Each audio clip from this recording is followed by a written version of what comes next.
యేసు రాజా నా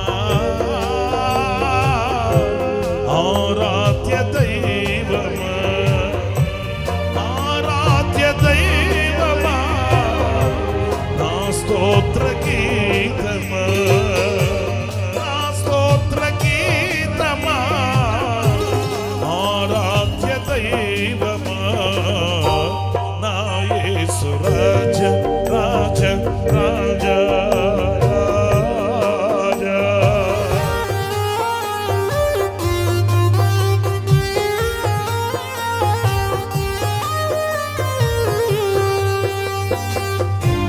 అరణ్య యాత్రలోన నా దాగు చోటు నీవే, నా నీటి ఊట నీవే.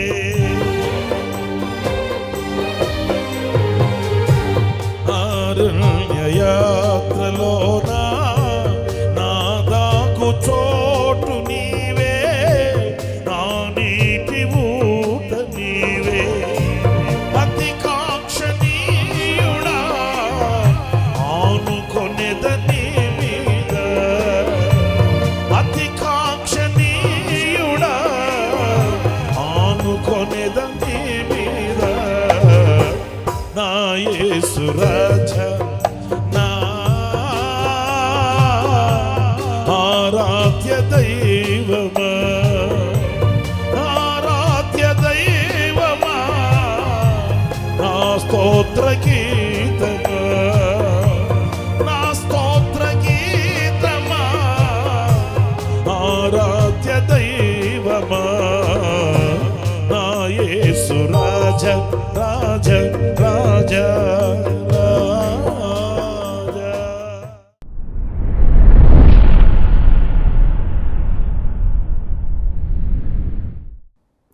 Praise the Lord. ప్రభు అయిన యేసుక్రీస్తు నామంలో మీ అందరికీ హోసన్నా మినిస్ట్రీస్ తరపున హృదయపూర్వకమైన వందనాలు తెలియపరుస్తున్నాను. ప్రభు మిమ్మల్ని ఆశీర్వదించి దీవించునుగాక. పరిశుద్ధ గ్రంథంలో నుంచి ఈ పూట ఓ చక్కటి ఆశీర్వాదకరమైన మాటని మనం చదువుదాము. ద్వితీయోపదేశకాండం 28వ అధ్యాయం 4వ వాక్యాన్ని నేను చదువుతున్నాను. నీ గర్భఫలము, నీ భూఫలము, నీ పశువుల మందలు, నీ దుక్కుటెద్దులు, నీ గొర్రె మేకల మందలు దీవింపబడును. ప్రియులారా చూడండి, మనం ఏదైతే ఆశిస్తామో, ఏదైతే కోరుకుంటామో ఆ దీవెననే సమృద్ధిగా ప్రభు ఇక్కడ అనుగ్రహిస్తున్నాడు. మనం ఏనాడు ప్రభు దగ్గరికి వెళ్ళినా మనం కోరుకునేది ఇవే. మనము, మన పిల్లలు, మన సంతతి, మనకు కలిగిన స్వాస్థ్యం వర్ధిల్లాలని, దీవించబడాలని, ఫలించాలని, వృద్ధి చెందాలని ప్రార్థిస్తాము, అర్జిస్తాము, ప్రభు పాదాల దగ్గర కన్నీరు కారుస్తాము. అయితే దేవుడు మన గర్భఫలము, భూఫలము ఇవన్నీ దీవెనిస్తానన్నప్పుడు ప్రియ సహోదరులారా, మనం తీసుకునవలసిన జాగ్రత్తలు కూడా కొన్ని ఉంటాయనేది మనం మర్చిపోకూడదు. ఎందుకంటే చూడండి, మనం ఈరోజున సమాజంలో కూడా కొన్ని షాపింగ్ మాల్స్కి మనం వెళ్ళినప్పుడు అక్కడ ఆఫర్లు ఉంటాయి. మీకు ఇది కొంటే అది ఆఫర్, అది కొంటే ఇది ఆఫర్ అని మనకు బహుమతులు అందచేస్తుంటారు, ఆఫర్స్ ఇస్తుంటారు, రాయితీ కల్పిస్తుంటారు. కానీ ఆ చివరిలో మనం చూస్తే షరతులు వర్తిస్తాయి అనే మాట కూడా రాసి పెడతారండి. అసలు కీలకం అక్కడే ఉంది, మనం దాన్ని చూడము. కానీ ఈ వాక్యంలో మనం గమనించినప్పుడు దేవుడు మీ గర్భఫలాన్ని, భూఫలాన్ని, మేకల్ని, మందల్ని అన్నిటిని కూడా దీవిస్తాను, ఆశీర్వదిస్తాను అంటూ దీనికి సంబంధించిన షరతులు ఈ వాక్యానికి ముందే తెలియపరిచాడండి. మనం ఈ షాపింగ్ మాల్స్లో ఇలాంటి కొట్ల దగ్గరికి మనం వెళ్ళినప్పుడు ఈ షరతులను ఎక్కడో కనబడకుండా రాస్తారు, షరతులు వర్తిస్తాయి అని. కానీ ప్రభు అలాగా ఆయన మభ్యపెట్టేవాడు కాదు.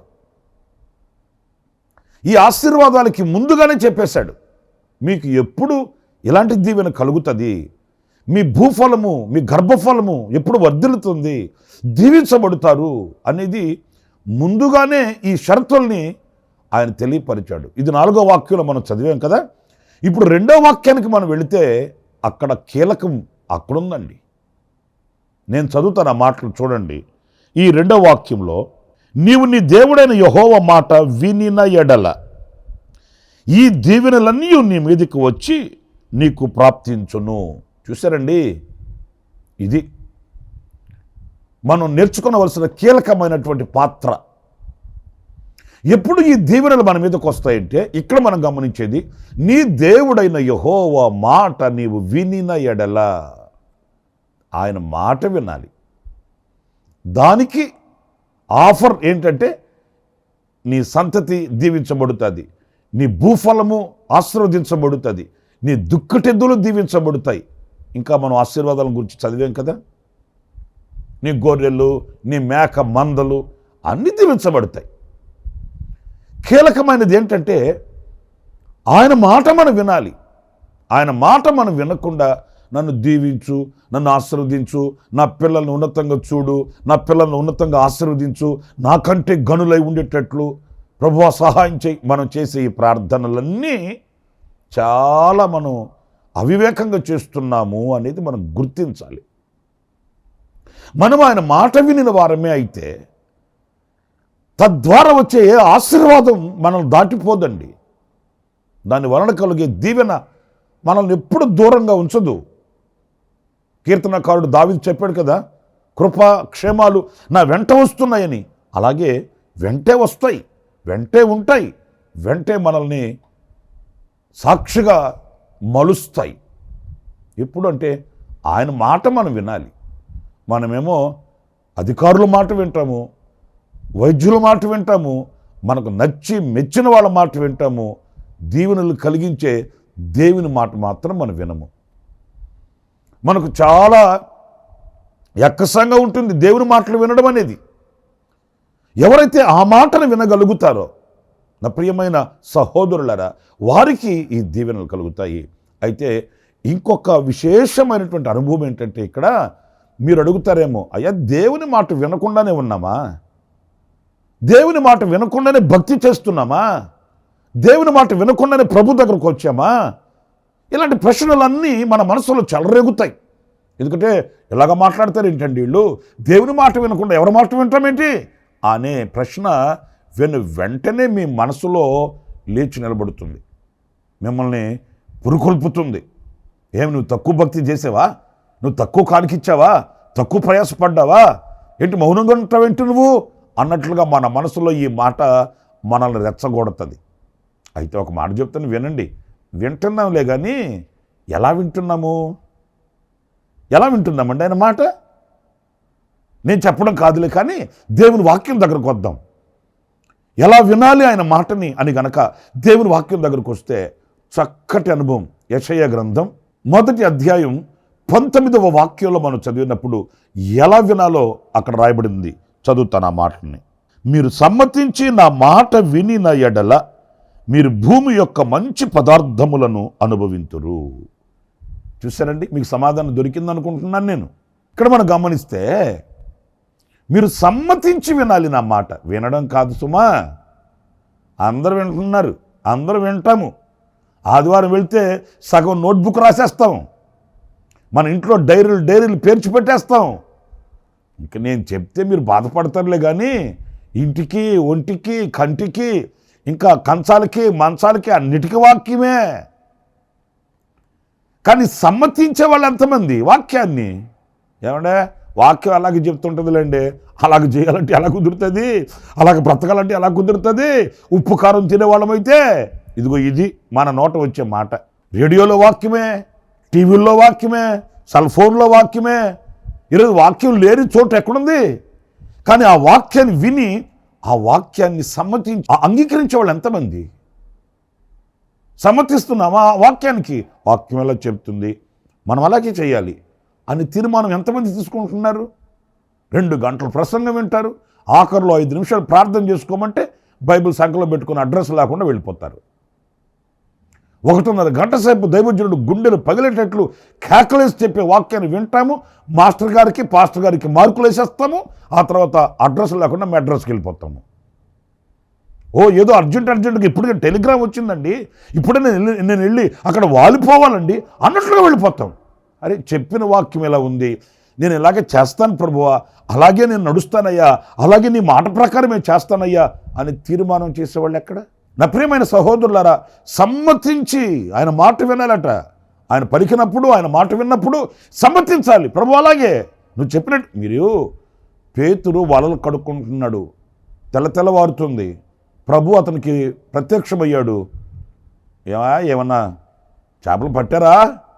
చూడండి, పేతురు అక్కడ ఏమి ప్రభుకు దాచిపెట్టలేదు. ఏమైనా సంపాదించారా? ఏమైనా మీరు వలలో ప్రయాసపడ్డారు కదా, ఏమన్నా చేపలు పట్టారా అన్నప్పుడు మనమైతే ఏమంటాం? ముక్కు మొహం తెలియని వాళ్ళు ఒకరు వచ్చి ఏమన్నా సంపాదించారా అంటే ఏమంటామండి? ఏమీ లేకపోయినా బిల్డప్ ఇచ్చేస్తాం. సంపాదించకుండా ఎందుకుంటామండి? అంత చేతగాని వాళ్ళు అనుకున్నామేంటి? అది సంపాదించాము, ఇది సంపాదించాము, అంతుంది ఇంతుంది అని ఎంతో చెప్పేస్తాం. మరి పేతురు కూడా ఆ రోజున ఈయనెవరో ముక్కు ముఖం తెలియనని వచ్చి అడుగుతున్నాడు. ఇప్పుడు ఈయన గనక ఏం పట్టలేదండి అని అంటే ఈడొట్టి చేతగానోడు ఉన్నట్టున్నాడు అనుకుంటాడేమోనని, పర్లేదండి అని సమాధానం చెప్పొచ్చు కదా. పర్లేదు కాదు బ్రదర్, ఏమైనా సంపాదించారా లేదా, ఏమైనా పడ్డాయా లేవా అన్నప్పుడు పర్లేదండి, పర్లేదు. ఎందుకంటే మనకు వాళ్ళ దగ్గర పరువు పోతుంది కదా, విలువ పోతుంది కదా, అలా చెప్పచ్చు కదా. కానీ పేతురు అలా చెప్పలేదండి, ఉన్నది ఉన్నట్టుగా చెప్పేశాడు, కొండ బద్దలు చేసినట్టు. అయ్యా, మేము రాత్రంతా శ్రమ పడ్డాము, ఏమీ దొరకలేదు బాబు. ఆయన ఏమన్నా అనుకోనివ్వండి, చేతగానోడు నెట్టున్నాడు అనుకుంటాడా, లేకపోతే సోమరోడు నెట్టున్నాడు ఇతను అనుకుంటాడా, మరోలా ఏమన్నా అనుకొని ఉన్నది ఉన్నట్లుగా చెప్పేశాడు. బాబు, మేము రాత్రంతా శ్రమ పడ్డాము, ఏమీ దొరకలేదు. ఈ యథార్థమైన హృదయాన్ని చూశాడు దేవుడు. వెంటనే అన్నాడు, ఇప్పుడు మీరు వల వేయండి అంటే ఆయనకు ఆశ్చర్యం కలిగింది. అరే, ఈ పగలు చేపలు పడవు కదా. మళ్ళీ ఆలోచించాడు, ఇప్పుడు నేను ప్రయాసపడ్డాను, ఏం దొరకలేదు, మరి ఆయన ఏందో వల వేయమంటున్నాడు, లోబడితే ఏమైంది, సమ్మతిస్తే ఏమైంది? ఇప్పుడు వెంటనే పేతురు అన్నాడు, అయ్యా, నీ మాట చొప్పున వల వేస్తాను. దీవెన కలగలేదా? ఆశీర్వాదం రాలేదా? అతని బ్రతుకులో ఒక అద్భుతం జరగలేదా? మరి ఈరోజు మన బ్రతుకులో ఎందుకు అద్భుతం జరగట్లే? మనం అంగీకరించము. మాకు చాలా నైపుణ్యత ఉందండి, మాకు చాలా అనుభవం ఉందండి, అసలు ఈ టైంలో చేపలు పడడం ఏంటండి, ఈ వయసులో ఉద్యోగం రావడం ఏంటండి, ఈ వయసులో పిల్లలు పుట్టడం ఏంటండి, ఇప్పుడు అద్భుతం జరగడం ఏంటండి, మాకు చాలా తెలుసు బాబు ఇలాంటివన్నీ. నేను చాలా కూడికలకి వెళ్ళాము, చాలా సభలు పెట్టించాము, చాలామంది దైవజనులు మా ఇంటికి వచ్చి పోతుంటారు, మాకు బైబిల్ అంతా కంఠపాఠం బాబా, ఇది జరగదా? ఇది జరగదు. మాకు తెలుసండి. మనకుండే ధీటైన సమాధానం ఇట్లా ఉంటుంది. మనకు ఎంత తెలిసినా ఆయన మాటకు లోబడాలి, ఆయన మాటను సమ్మతించాలి అనే విధేయత ఎందరికి ఉంటుందో వానికి ఈ దీవెనలన్నీ కలుగుతాయి, వానికి ఆశీర్వాదాలన్నీ వస్తాయి. మరి ఆ ఆశీర్వాదానికి ఎవరు యోగ్యులు, ఎవరండి అర్హులు? దేవుని చెప్పిన మాటని అలాగే అక్షరాలు అంగీకరించి ప్రభు చేస్తాడు, ప్రభు ఇస్తాడు, ప్రభు వస్తాడు కనుక మనం సందేహించాల్సిన అవసరం లేదు అని సమ్మతిస్తున్నామా? తల్లి అయిన హన్నా చూడండి, ఆమెకు దైవజనుడు ఒక మాట చెప్పగానే ఆనాటి నుండి ఆమె దుఃఖముఖిగా ఉండడం మానేసిందంట. ఇంకా ఏమీ ఆమెకి ఆనవాళ్ళు కానీ సూచనలు కానీ లేవు. అయినప్పటికీ కూడా దైవజనుడు ఆనాడు ఆ మాట అన్నాడు. ఆ మాట విన్న క్షణానే ఆమె విశ్వసించి అంగీకరించి సమ్మతించేసింది. ఆనాటి నుండి ఆమె దుఃఖముఖిగా ఉండడం మానేసింది, సంతోషంగా సాగి వెళ్ళింది. ఎంత ఆశ్చర్యంగా ఉంది ఈ మాట. మనకు ఆనవాళ్ళు కావాలి, ఆధారాలు కావాలి, ఎంతో అంత ఆధార్ కార్డు కూడా కావాలి. అప్పుడు కానీ మనం నమ్మం. ఏముండి మంత్రాలకి చింతకాయలు రాలుతాయి అంటండి అంటాడు. మరి చింతకాయ రాలకపోతే మంత్రం ఎందుకు? ఆ మంత్రం వేస్తే చింతకాయ రాలకపోతే ఇంక మంత్రం అని ఎందుకంటారు దాన్ని? ఎట్రాలుతాయండి అంటాడు. మరి ఎట్రాలుతాయన అనేవాడికి మంత్రం ఎందుకు? ఏమంటే గాల్లో దీపం పెట్టి దేవుడా దేవుడు అంటే ఆరిపోకుండా ఉంటుందా? మరి ఆరిపోకుండా ఉంటేనే కదా దేవుడు. ఆరిపోయే దేవుడు ఎందుకు? ఇవన్నీ అనర్థాలైన అవిశ్వాసపు మాటలండి. ఎవరైతే ఆయన మాటని సమ్మతించి వింటారో ప్రియమైన సహోదరులరా, కానా విందులో ద్రాక్షరసం అయిపోయింది. తల్లి అయిన మరియమ్మ తల్లి ఏం చెప్పింది? అయ్యా, ఇవన్నీ పక్కన పెట్టి ఆయన మీతో ఏం చెప్తాడో అది చేయండి స్వామి. ఆయన మీతో ఏం చెప్తాడో అది చేయండి. ఆయన చెప్పింది వినండి. ఒక అద్భుతం జరుగుతుంది. మీ కన్నీళ్లు తొలుగుతాయి. కళతప్పిన ఈ కళ్యాణంలో కాస్త మెరుగు కలుగుతుంది. అద్భుతం జరుగుతుంది. ఆయన చెప్పింది వినండి చాలు. ఇంక ఎన్నెందుకు? అది చేయమంటావా, ఇది చేయమంటావా, అక్కడికి ఎన్నెందుకు నాయనా? ఆయన చెప్పింది చేయండి. అదే ఆశీర్వాదం అండి. మీకు ఇంకొక విషయం కూడా జ్ఞాపకం చేస్తాను. ఎలా మనం వినాలి ఆయన మాట అంటే, మీరు యెషయా గ్రంథంలోనే 66వ అధ్యాయం 2వ వాక్యంలో, అవన్నీ నీ హస్తకృత్యములు, అవి నా వలన కలిగినవని యెహోవా సెలవిచ్చుచున్నాడు. ఎవడు దీనుడై నలిగిన హృదయము గలవాడై నా మాట విని వణుకుచుండునో వానినే నేను దృష్టించుచున్నాను. ఇక్కడ చూడండి, నా మాట విని వణుకుచుండునో. ఏది చలిబుట్టి కాదు, భయపడి. ఆయన మాట ఎలా వినాలి అని అంటే గడగడగడ వణుకుచు వినాలంట. అంటే భయముతో వినాలంట ఆయన మాటని. అప్పుడు ఈ దీవెనలన్నీ వానికి ప్రాప్తిస్తాయి. నీ గర్భఫలము, నీ భూఫలము, నీ దుక్కిటెద్దులు, నీ మేకలు, నీ గొర్రెలు, నీ మందలు అన్నీ దీవించబడతాయి, ఆశీర్వదించబడతాం. ఎప్పుడు ఆయన మాటని భయముతో వినాలట, వణుకుతో వినాలట. నా ప్రియులారా, దేవుని మాట మీద మనకి ఎంత భయం ఉంది, ఎంతగా మనం భయపడుతున్నాం దేవుని మాటకి. వాక్యం వినేటప్పుడు సెల్ ఫోన్తో చాటింగ్ చేసుకుంటూ వింటున్నామా? దేవుని మాటలు వినేటప్పుడు కాడు చాపుకొని నిర్లక్ష్య స్వభావంతో వింటున్నామా? దేవుని మాట వినేటప్పుడు ఏదో పరధ్యాసతో వాక్యానికి ఇవ్వవలసిన విలువ ఇవ్వకుండా వింటున్నామా? ఎలా వింటున్నాము? ఆయన మాట విన్నప్పుడు గడగడగడ వణుకుతున్నామా? ప్రకటన గ్రంథంలో పద్మాసు దీవులో ఉన్న దైవజనుడైన యోహాను చూడండి, చచ్చిన వాడి వల్ల నేను పడిపోయాను అన్నాడు. అమ్మో, అంత భయం. అబ్రహాము చూడండి, విజ్ఞాపన చేసేటప్పుడు అయ్యా ఒక్క మాట మాట్లాడినా, సాహసించి ఇంకొక్క మాట మాట్లాడినా, తెగించి ఇంకొక్క మాట. ఏంటి అంత భయం ఏంటి? నీ స్నేహితుడు కదా, నా స్నేహితుడైన అబ్రహాముకి నేను దాచేదనా అన్నాడు కదా ప్రభువు. మరి ఆ స్నేహితుడు అని చెప్పిన ప్రభుతో మాట్లాడడంలో ఎందుకు నీకు అంత భయం? అది యెహోవా వాక్, అది దేవుని మాట. దేవుని మాట వినేటప్పుడు ఆ భయము మనకు ఉండాలండి. ఇది దేవుని మాట, పుటమ వేయబడిన మాట. ఇది అగ్ని వంటి వాక్కు, ఇది 2 అంచులు కలిగిన వాడి అయినటువంటి ఖడ్గము లాంటిది. ఆ భయం మనకు ఉండాలండి. ఎప్పుడైతే దేవుని వాక్యాన్ని అంత భయముతో మనం వినగలుగుతామో, దేవుని మాటని మనం వణుకుచు భయపడుతూ. అబ్రహాం జీవిత చరిత్రలో మనకు బాగా తెలుసు. దేవుడు ఏమన్నాడు అబ్రహాముని? నీవు అమితముగా ప్రేమించుచున్న నీ ఒక్కగానొక్క కుమారుణ్ణి, ఆయనే చెప్పాడు కదా, నీవు అమితముగా ప్రేమించుచున్నా నీ ఒక్కగానొక్క కుమారుణ్ణి నేను చూపించే ఆ పర్వతం మీద నాకు దహన బలిగా అర్పించమన్నాడు. ఎంత మీరు ఆలోచించండి. మీ ఇంట్లో ఒకడున్నాడు కదా, దేనికి పనికిరానోడు, ఆడు మాట వినడు, పని చేయడు, తిరుగుతూ ఉంటాడు, దేనికి పనికిరానోడు. ఆయన తీసుకొని వచ్చి నాకు ఇచ్చేయి, నా దగ్గర ఉంటాడు అనలేదండి. దేనికి పనికి రాకుండా, ఇంటికి పనికి రాకుండా తనకు ఏది తోస్తే అది చేసుకుంటూ తిరుగుతున్నాడు కదా లోకానుసారంగా. ఆయన తీసుకొని వచ్చి నాకు ఇచ్చేయి, ఆయన సరిచేసి నేను నాతో ఉంచుకుంటాను అని అనలేదండి. నీవు దేనినైతే ప్రేమిస్తున్నావో, నీ ఇంట్లో ఏదైతే నీకు ఘనముగా ఉన్నదో, నీ మనసులో దేనికైతే విలువ ఉన్నదో, దేనికైతే నీవు ఉన్నతమైన స్థానాలు ఇచ్చున్నావో దానిని. మనమేమో ఉన్నతమైన వాటిని, ఘనమైన వాటిని, రమ్యమైన వాటిని మన దగ్గర పెట్టుకొని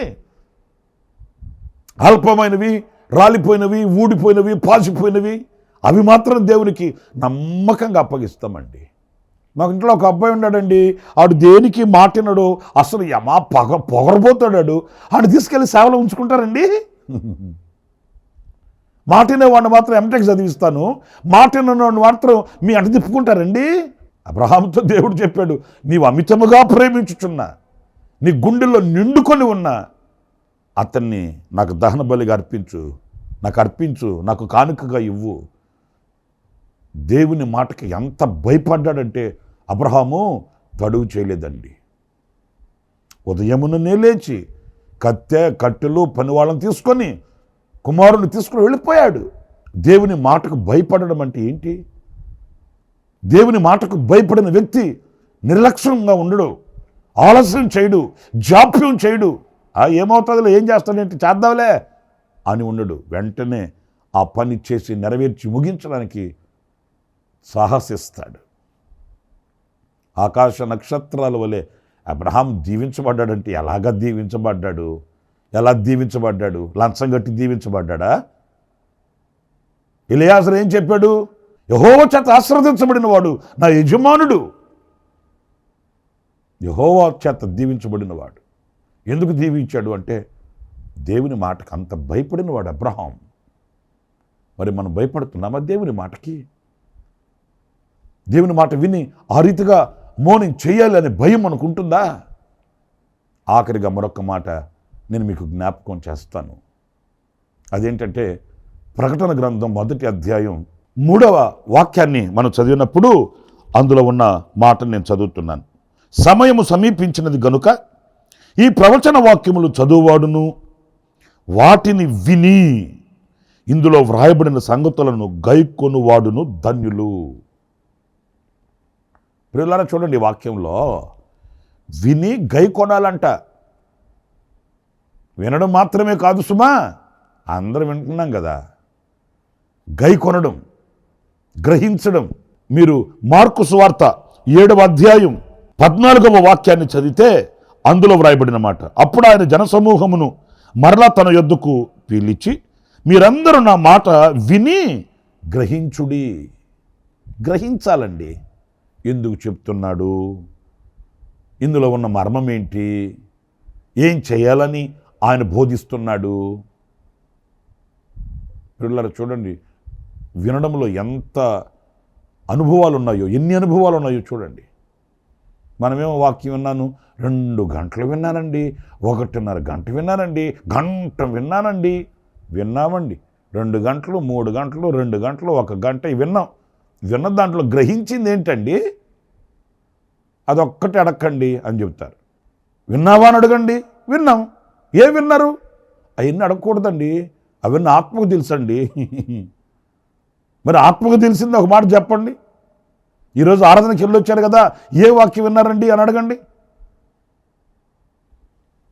విన్న వాక్యాన్ని గ్రహించి అందులోని విషయాలు చెప్పే వాళ్ళని వేళ మీద మేము లెక్క పెట్టవచ్చు. ఆ వాక్యం యొక్క లోతేంటి, ఆ వాక్యం యొక్క అర్థం ఏంటి, దానిలో ఉన్న దైవ సంకల్పం ఏంటి, దేవుని చిత్తం ఏంటి, ఇవన్నీ గ్రహించాలి, విని గ్రహించాలి. ఈ నా శరీరము తిని ఈ నా రక్తం త్రాగువాడు నిత్య జీవము గలవాడు అవుతాడని ప్రభు చెప్తే ఆ మాట వాళ్ళకి ఎక్కింది కిక్కు.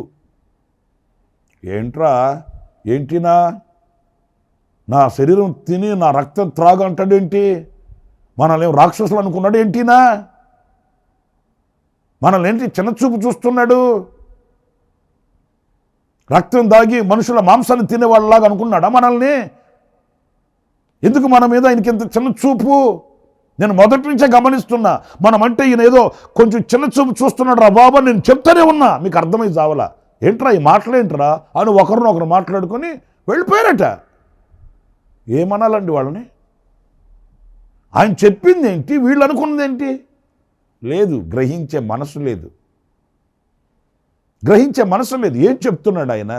ఆయన శరీరం తిని ఆయన రక్తం త్రాగువాడు నిత్య జీవం కావాలంటే మనం ఈయన శరీరంలా మార్చబడాలనా? ఓకే, ఈయన రక్తంలాగా మనం మార్చబడాలనా? ఈయన రక్తాన్ని మనం పానం చేయాలంటే ఆ రక్తాన్ని మనం అంత ఆలోచించే అంత జ్ఞానం లేదు, ఆవేశం అండి. వాళ్ళు ఆయన చెప్పిన మాట వాళ్ళకి భారం అనిపించిందంట, తిరిగి వెళ్ళిపోయారట. ఇక నన్నటికీ వారు ఆయన వెంబడించలేదంటండి. ఎంత దుర్లభమైన పరిస్థితి చూడండి. ఆయన వాళ్ళని తిట్టింది లేదు, కొట్టింది లేదు, హింసించింది లేదు, వేధించింది లేదు, బాధ పెట్టింది లేదు. సత్యాన్ని చెప్తే సహవాసాన్ని పటాపంచలు చేసుకున్నారండి వీళ్ళు. ఉన్న విషయం చెప్తే కక్ష పెంచుకున్నారండి. వాస్తవం చెప్తే వీళ్ళు వాపోతున్నారండి. అరే బాబు, ఇలా కాదు, ఇలా చేయాలి, ఇలా కాదు, అలా ఉండాలి, అలా కాదు, ఇలా నడవాలి అంటే ఏమండి మేమే కనబడ్డామంటండి. ఇంకెవడు కనబడ్డా? ఒకరితో మనకేంటి? ఏమండి ఇలా మాట్లాడతారేంటండి? ఇంకెవరికి చెప్పరా? మీరు మాతోనే చెప్పాలనా? సరే, ఇంకొకరితో చెప్పామనుకో, ఆయన వాళ్ళతోనే చెప్తాడండి. మాకెందుకు చెప్తాడు? చెప్తే ఒక తంట, చెప్పకపోతే ఒక తంట. నా ప్రియ సహోదరులారా, బాధాకరమైన విషయం. వెళ్ళిపోయారట. వద్దురా మనకు, వెళ్ళిపోయారు. ఒకవేళ వాళ్ళని కనబడితే వాళ్ళని అడిగే మనకు ఎందుకు వచ్చేసారండి అని వాళ్ళు అంటారు, మాకు గిట్టలేదండి. ఆయన రక్త మాంసాలు తినమంటున్నాడు. ఆయన రక్తాన్ని మేము తాగేది ఏంటి? ఆయన శరీరాన్ని మేము తినేది ఏంటి? సరే, అర్థం కాలేదు ప్రభువా, నాకు ఈ మాట అర్థం కాలేదు. నీ రక్తాన్ని తాగి నీ మాంసాన్ని అంటే ఏంటి ప్రభువా అని అడుగుంటే చెప్తాడు కదా ఆయన. అంత ఆవేశం ఏంటి? ఆవేశంతో నిర్ణయాలు ఏంటి? ఎవరికి లాస్, ఎవరికి నష్టం? ఆయనకు వేరే ఇండి ఫలించగలమా? ఆయనకు వేరే ఇండి దీవించబడగలమా? ఆయనకు వేరే ఇండి మనం ఫలించి దీవెనకరంగా బ్రతకగలమా? ఒక క్షణం మనకు గడుస్తుందా? చీకటమేం కదా దినాలు. చీకటైనా పర్లేదు, వెళ్ళిపోయారు. అందుకే ఎవడు ఈ మాటలు విని, నా మాటలు విని ఆ మాటలను గైకొంటాడో వానికి ఈ దీవెనలు. ఎలా వినాలి? 3 విషయాలు చెప్పాను. సమ్మతించి ఆయన మాట వినాలి, వణకుచు భయముతో ఆయన మాట వినాలి, గ్రహించి ఆయన మాటలు వినాలి. అప్పుడు దీవెన మనకు కలుగుతుంది. తీర్మానం చేసుకుందాము. తలలు వంచండి, ప్రార్థన చేస్తాను. జీవాధిపతి అయిన ప్రభువా, కృపా సత్య సంపూర్ణుడా, మీకు వందనాలు. మేము ఎలా దీవించబడాలి, ఎలాగ మేము ఆశీర్వదించబడాలి, మీ లేఖనాలలోంచి మేము గ్రహించగలిగాము. అవును, నీ మాట విన్నప్పుడే కదా నాయనా ఎలా నీ మాట వినాలి అనేది ఒక 3 అనుభవాలు మేము తలంచుకుంటూ వచ్చాము. సమ్మతించి వినడానికి, వణకుచు భయముతో వినడానికి, గ్రహించి వినడానికి మాకు కృపను అనుగ్రహించమని నాయనా. ఈ అనుభవాలు లేక దీవెనలు పోగొట్టుకునిన సన్నివేశాలు ఎన్నో మాకు జ్ఞాపకం వస్తున్నాయి. పశ్చాత్తాపడుతున్నాము, పాదాలు పట్టుకుంటున్నాము. కనికరించమని వేడుకుంటూ నాయన మీ పాదాల దగ్గర విజ్ఞాపన చేస్తున్నాము. మా ప్రార్థన ఆలకించి మీరు మమ్మల్ని ఆశీర్వదించి దీవించమని, ఈ మాటలు విని ఒక్కొక్కరిని కూడా ఆశీర్వదించండి. వారి యొక్క హృదయ అభిలాషను తీర్చండి. స్వస్థపరచు దేవునిగా ప్రత్యక్షం అవ్వండి. ఒక్కొక్కరిని సాక్ష్యపు కుటుంబాలుగా తీర్చిదిద్దమని మమ్మల్ని మీ చేతులకు అప్పగించుకుంటూ యేసు నామములో ప్రార్థించి వేడుకొనుచున్నాను తండ్రి, ఆమేన్. ప్రభు మిమ్మల్ని ఆశీర్వదించి దీవించునుగాక. ఈ దినమంత విశేషమైన కృప నా దేవుడు సమృద్ధిగా మీకు అనుగ్రహించునుగాక. ఆమేన్. ప్రతిదినము ఈ అనుదిన కృపాను సందేశముల కొరకు, ఇంకా మరిన్ని ఆత్మ సంబంధమైన సందేశాల కొరకు ఈ మా యూట్యూబ్ ఛానల్ ను సబ్స్క్రైబ్ చేసుకోండి. Pastor Ramesh hosanna ministries.